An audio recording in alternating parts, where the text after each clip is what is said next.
Good day everyone, my name is Vanessa Villarmino. My topic for today's discussion is about temperature, geographic distribution, time variation, and measurement. So first, define sa nato what is temperature. What is temperature? Temperature, it is a physical quantity that expresses the degree of hotness and coldness of a substance. It is the manifestation of thermal energy present in all matter, which is the source of the occurrence of heat, a flow of energy when a body is in contact with another that is colder or hotter. Temperature should never be confused with heat. So take note that the temperature should never be confused with heat. Kaya again, ang temperature expresses the coldness and hotness on the certain object while heat focus lang siya sa kainat. Distribution of temperature. Distribution of temperature varies both horizontally and vertically. So the first is a horizontal distribution of temperature. The second one is B, vertical distribution of temperature. So the first one is a horizontal distribution of temperature.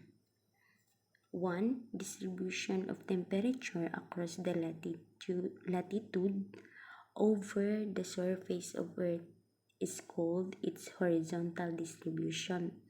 2. On maps, the horizontal distribution of temperature is commonly shown by isotherms. 3. Isotherms are line connecting points that have an equal temperature. 4. When we analyze an isotherm map, it can be seen that the horizontal distribution of temperature is uneven. So, it is shown in the picture, which is the line. So, kana siya nga mga line is isotherms, which is nga naga-show sa distribution of temperature across the latitude. So the factors responsible for the uneven horizontal distribution of temperature are latitude, altitude, land and sea contrast, ocean currents, air masses, vegetation cover. So the first one is latitude. Higher the angle incidence, the higher the temperature. Similarly, lower the angle of incidence, lower is the temperature. This is why the temperature is higher near the tropical regions and decreases toward the poles. As shown in the picture, kanang mga red lines sa globe, mauna gitawag na latitude. It means when it comes to temperature, the higher ang angle of the incident kay higher sa ang temperature. And if lower ang angle of incident, lower sa ang temperature. So, next is altitude. The temperature in the troposphere goes on decreasing with increase in height. Temperature decreases at an average rate of nearly 6 degrees Celsius per 1,000 m altitude, which is known as normal lapse rate. Ang altitude mao na ang vertical lines na makita sa globe. So mao na ang sa picture, ang red line, it means na if ang temperature is decreasing, ang high is increasing. And ang normal lapse rate, average rate is degrees Celsius per 1,000 m. Next is land and sea contrast. Compared to land, the sea gets heated slowly and loses heat slowly. Land heats up the cools down quickly. As a result, the temperature is relatively higher on land during day and it is higher in water during the night. Also, the places situated near the sea come under the moderating influence of the sea and land breezes which moderate the temperature. Sa land and sea contrast, ang land is mag-heat siya or mag-cools down very quickly than sa water or sa sea.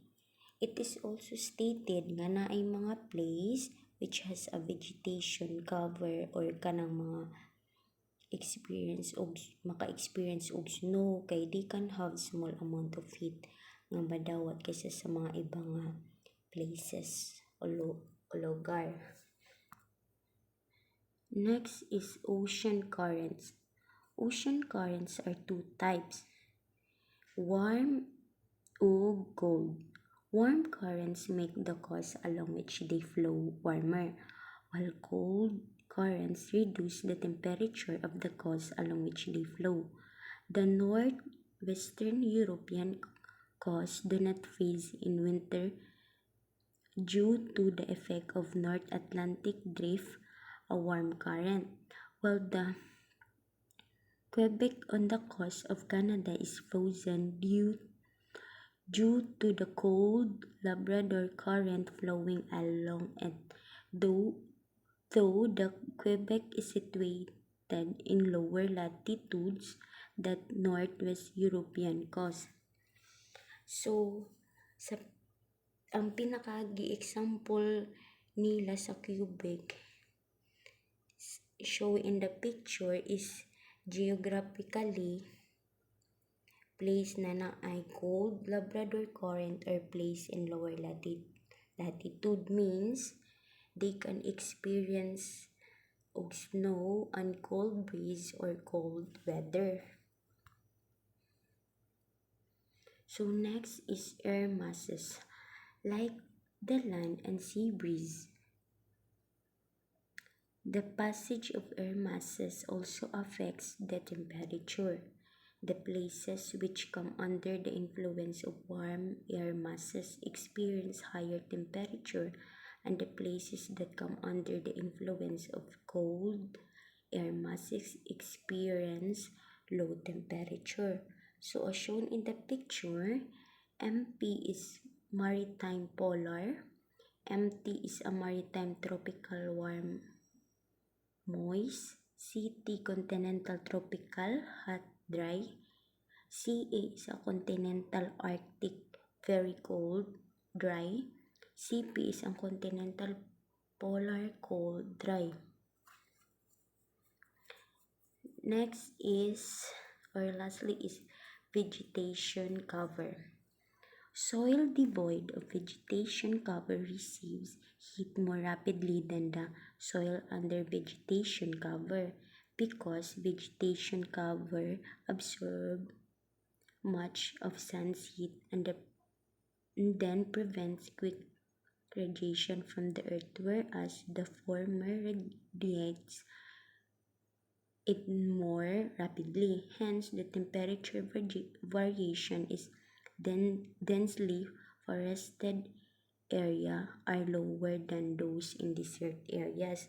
So, there's a different vegetation cover around the globe. It depends if the kind of temperature can you feel, whether high or low. It depends on vegetation cover of the place you are in, and the example for vegetation cover is tundra. Types of biome where tree growth is hindered by low temperature and short growing season. Next is B, vertical distribution of temperature. 1. The temperature in the troposphere decreases with an increase in the altitude. 2. This vertical gradient of temperature is commonly referred to as the standard atmosphere of normal lapse rate. 3. However, this Normal lapse rate varies with height, season, latitude, and other factors. Fourth, indeed, the actual lapse rate of temperature does not always show decrease with altitude. So the lapse rate actually tells the rate at which the temperature changes with the height in the atmosphere. So for example, kanang naa sa picture. So the normal lapse rate temperature is 36 degree Fahrenheit per 1000 feet. Inversion of temperature. The phenomenon in which temperature increases with increasing altitude temporarily and locally under certain conditions is known as inversion of temperature. Inversion is usually of short duration but quite common. Nonetheless, long winter night, clear sky, dry air, and absence of wind leads to peak radiation of heat from the Earth's surface, as well as from the lower layers of atmosphere. This results in the cooling of the air near the Earth's surface. The upper layers, which lose their heat not quickly, are comparatively warm. As shown in the picture is unsaon ang usa ka thermal inversion nag-process and also kung unsa ang normal pattern sa usa ka inversion temperature. So, ang normal pattern is came from the warm air, cool air, hantod sa cooler air, with it rises up while ang thermal inversion kay kabaliktaran sa normal pattern. So, this usually happen when the normal heat gradient atmosphere is reversed during the kind of inversion. Kay ang cold air kay natrap siya beneath sa warm air, creating a pocket of sanitade or stagnant na air close to the Earth's surface. So, variation of temperature. The first one is temperature variations. The amount of solar energy received by any region varies with time of day, with season, and with latitude.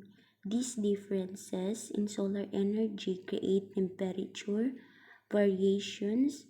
Temperature also vary with differences in topographical surface and with altitude. This temperature variation create forces that drive the atmosphere in its endless motions. The second one is the diurnal variation. Diurnal variation is the change in temperature from day to night brought about by daily rotation of the Earth.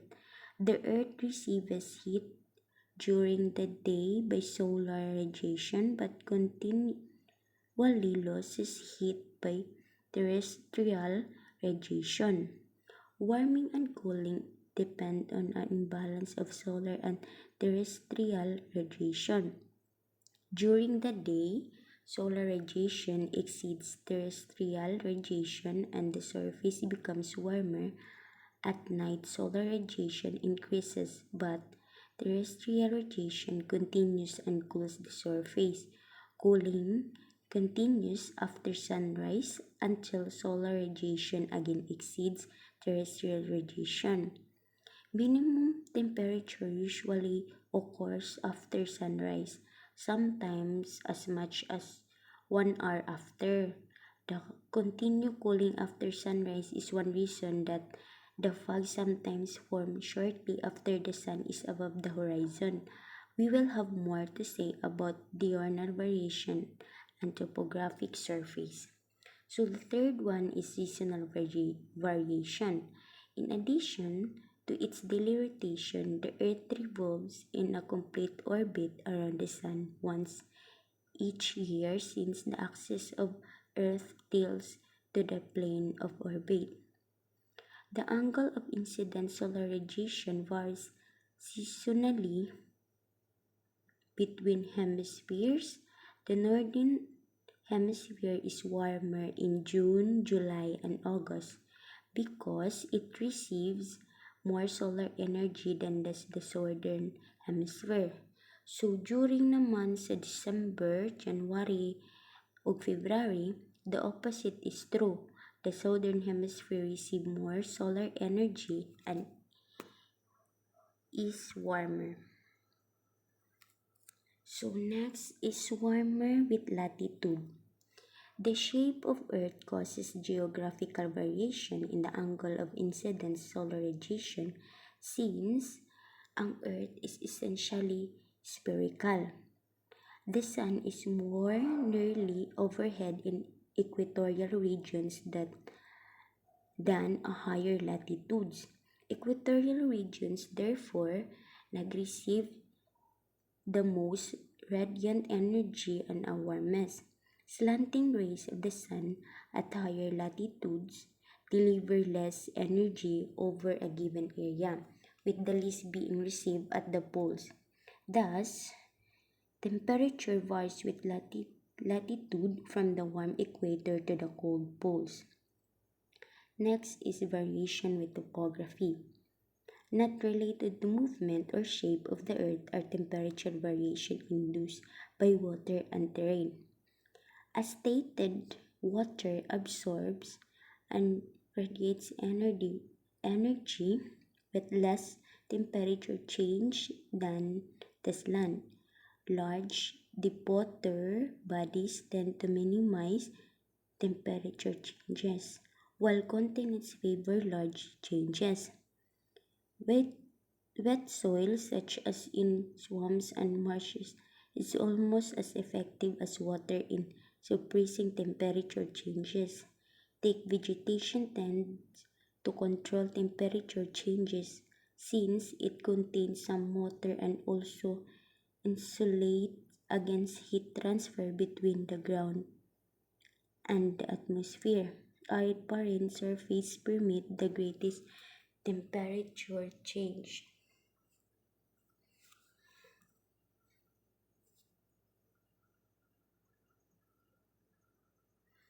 Variation with altitude. Temperature normally decreases with increasing altitude throughout troposphere. This is decrease of temperature with altitude is defined as lapse rate. So the average decrease of temperature, average lapse rate in the troposphere is 2 degrees Celsius per 1000 feet.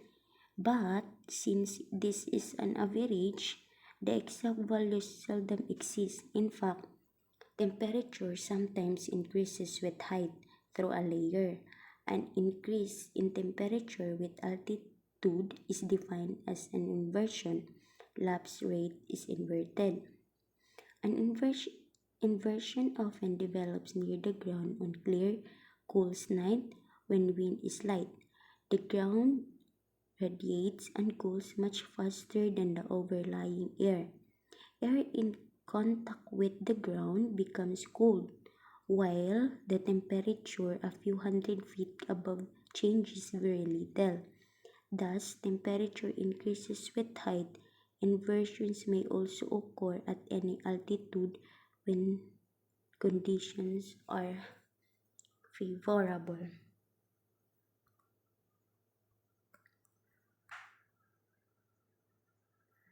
Measurements of temperature. The first one is thermometer. A thermometer is an instrument that measures temperature. It can measure the temperature of a solid, such as food, a liquid such as water, or a gas such as air. The three most common units of measurement of temperature are Celsius, Fahrenheit, and Kelvin. The second one is Stevenson screen. A Stevenson screen or instrument shelter is a shelter or an enclosure to meteorological instrument against precipitation and direct heat radiation from outside sources, while still allowing air to circulate freely around them.